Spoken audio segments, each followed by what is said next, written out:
જીવનમાં સફળ થવા માટે હંમેશા આપણે મહાપુરુષોના જીવનમાં ડોકિયું કરવું જોઈએ અને તેમના જીવનમાંથી પ્રેરણા લેવી જોઈએ. હવે બોર્ડની પરીક્ષાનો પ્રારંભ થઈ રહ્યો છે ત્યારે દરેક વિદ્યાર્થી મિત્રોએ મહાપુરુષના જીવનમાં નજર નાખવાની જરૂર છે.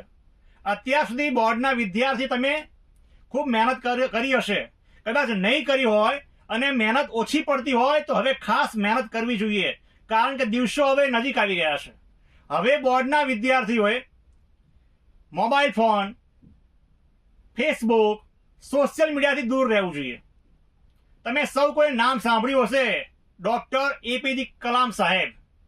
એ અબ્દુલ કલામ સાહેબ એમ પોતાની જે પ્રવચનમાં કીધેલું કે જિંદગીમાં સફળ થવા માટે મેં ક્યારે ફિલ્મ જોઈ જ નથી.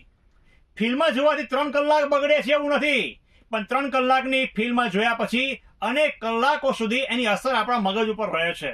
માટે સફળ થવું હોય તો ફિલ્મ ન જોવી જોઈએ. એવી રીતે સચિન તેંડુલકરનું તમે નામ સાંભળ્યું હશે. એમણે પોતાની જીવન કારકિર્દી દરમિયાન રાત્રે કોઈ દિવસ પાર્ટીમાં પણ ગયા ન હતા, કારણ કે એમનો નિયમ હતો કે સવારે 6 વાગે ક્રિકેટના મેદાન પર પહોંચી જવું અને 600 બોલ નાખવા.